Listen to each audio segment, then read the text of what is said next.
வணக்கம் மக்களே. இன்னைக்கு பாத்தீங்கன்னா சூப்பர் ஸ்டார் நடிச்ச ரஜினி சாருடைய கூலி படம் ரிலீஸ் ஆயிருக்கு. இந்த படம் இப்பதான் போய் பார்த்துட்டு வந்தேன்.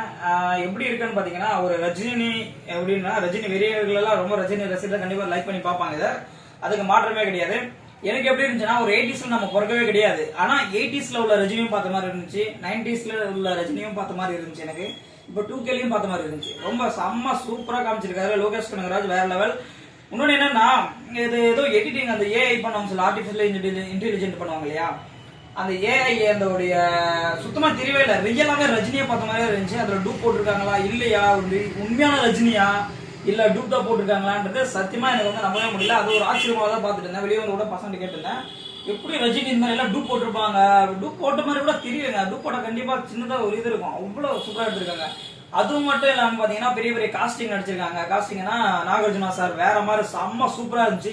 அப்படியே செகண்ட் ஹீரோ தான் அவரு, ஓகேவா. வில்லனா தான் நடிச்சிருக்காரு, ஆனா ஹீரோ மாதிரி தான் இருந்தாரு. எனக்கு இன்னொன்னு சோபின் இருக்காரு இல்லையா, மோனிகா அந்த டான்ஸ் ஆனார்ல, அவரு பாத்தீங்கன்னா எனக்கு சீரியஸா ரஜினியை விட எனக்கு அவர் ரொம்ப பிடிச்சி போச்சு. இப்போ லோகேஷ் கனகராஜ் வந்து இதுல சொல்லியிருந்தாரு, இதுலன்னா ஆடியோ லான்ச்ல சொல்லியிருந்தாரு, சார் நீங்க வந்து சென்னை ஷிஃப்ட் ஆகிற மாதிரி இருக்கும், ஏன்னா அடுத்தடுத்த படத்துல உங்களை புக் பண்ணுவாங்க, கண்டிப்பா நீங்க வந்துருவீங்க அப்படின்னு சொல்லியிருந்தாரு.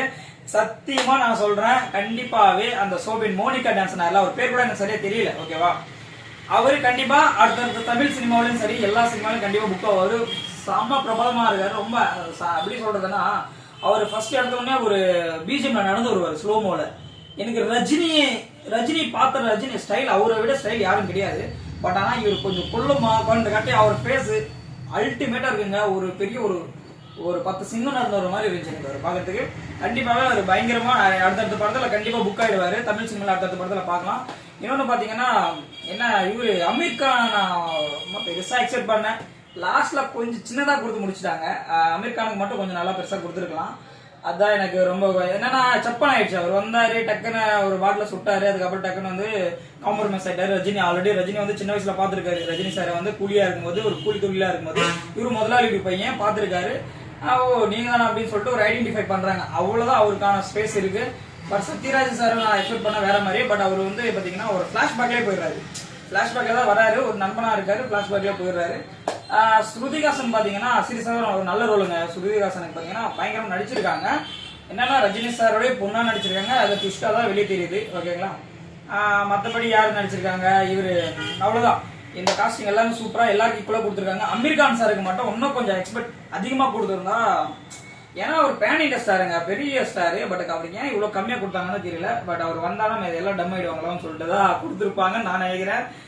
பட் அது காரணம் அதுதான் இருக்கும்னு நினைக்கிறேன். ஏன்னா அமீர் கான் சாருக்கு வந்து இன்னும் ஒரு 10 சீன் எக்ஸ்ட்ரா, ஒரு 5 சீன் எக்ஸ்ட்ரா கொடுத்தாங்கன்னு வச்சுக்கோங்களேன், கண்டிப்பா எல்லாருமே டவுன் ஆயிட்டு இருப்பாங்க. அமீர் கான் சார் வேற லெவல். அமீர் கான் வந்து நான் நிறைய படத்துல பாத்திருக்கேன். ஒரு படம்லாம் பயங்கரமான பெரிய அங்க ஒரு சூப்பர் ஸ்டார் மாதிரி தான். அவர் இதுல பாத்தீங்கன்னா பயங்கரமான சூப்பர் ஸ்டார்.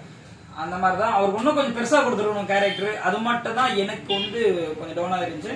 மற்றபடி சூப்பர் ஸ்டார் படம் தான். இன்னைக்கு இல்லை என்னைக்கு எப்பவுமே சூப்பர் ஸ்டார், ஒரே சூப்பர் ஸ்டார் தான். அடுத்து யார் வந்தாலுமே சூப்பர் ஸ்டார் நின்று பேசுவாரு. இப்போ ஜெயிலர் 2 வருது. இன்னொன்னு ஒரே ஒரு விஷயத்த சொல்ல ஆசைப்படுறேங்க. இது ஜெயிலர் வந்து பாத்தீங்கன்னா படம், ஜெயிலரும் இதுவும் எனக்கு சில இடத்துல சிங்க் ஆயிடுச்சு. ஜெயிலர் அந்த எந்த ஒரு பூஸ்மெல்லாம் ஏற்றிருக்காங்களோ அதே சேம் இதுலயும் ஏற்றிருக்காங்க. பட் ஸ்டோரி வேற, கான்செப்ட் வேற. ஜெயிலர் என்ன ஃபாலோ பண்ணிருக்காங்களோ ஜெயிலர்ல அதே தான் இவங்களும் ஃபாலோ பண்ணிருக்காங்க இட்டுக்கு, ஓகேவா. கண்டிப்பா ஜெயிலர் விட நான் சொல்லும் போது எனக்கு பர்சனலா நான் சொல்றேன், ஜெயிலர் நல்லா இருந்துச்சு. இது கொஞ்சம் அதை விட கொஞ்சம் கம்மியா இருக்குன்னு தான் தோணுது. பட் வந்து இவங்க தனியா பண்ணிருந்தாங்க தெரிஞ்சிருக்கும். பட் எனக்கு வந்து ஜெயிலர் கொஞ்சம் சில இடத்துல பார்த்த மாதிரி இருந்துச்சு. ஜெயிலர் படத்தை கொஞ்சம் இடத்துல பார்த்த மாதிரி தான் எனக்கு தோணுச்சு. மற்றபடி ரஜினி சார் படம் தாங்க, சூப்பரா இருந்துச்சுங்க, ஒரு வேற லெவலுங்க.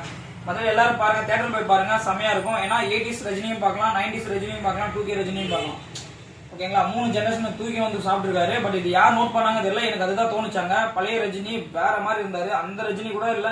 இந்த ஸ்கிரீன்ல கூலியில பார்க்கும்போது வேற மாதிரி இருந்துச்சு. பட் கான்செப்ட் வைஸா இதுல என்ன கான்செப்ட்னா, தன்னுடைய பொண்ணு ஃப்ரெண்டு கிட்ட வளர்றாங்க, 2 பேர் கூலியா இருக்காங்க. ஒரு இதா இருக்காங்க, ஒரு பொண்ணுக்காக பிரச்சனை வருது. அந்த பொண்ணுக்கு பிரச்சனை வரும்போது இவர் போய் அந்த பொண்ணை கொண்டு என்ன காப்பாத்துறாரு, ஓகேவா. ஃப்ரெண்டை கொண்டவரை பழி தீக்கிறாரு. இதுதான் பெரிய கான்செப்ட், பெருசா ஒண்ணும் இல்ல. அவர் ஃப்ரெண்டை கொண்டுறாங்க, அந்த ஃப்ரெண்டை கொண்டதுக்காக இவர் போய் பழி வாங்குறாரு, அவர் பொண்ணோட சேர்ந்து. இதுதான் கான்செப்ட். மற்றபடி ஒரு அவருடைய ஸ்டைலோ, ஸ்கிரீன் பிளே, அதுக்கப்புறம் பாத்தீங்கன்னா ஃபைட்டு, கூஸ் பம்ப்ஸ், இதுதாங்க படம். மற்றபடி பெருசா ஒண்ணும் இல்லைங்க. Okay, thank you. எல்லாரும் போய் தியேட்டர்ல பாருங்க, என்ஜாய் பண்ணுங்க. கண்டிப்பா கொடுத்த 200 ரூபாய்க்கு வந்து ஒர்த்து தான். அது மட்டும் சொல்லலாம். ஓகே, தேங்க்யூ, பாய்.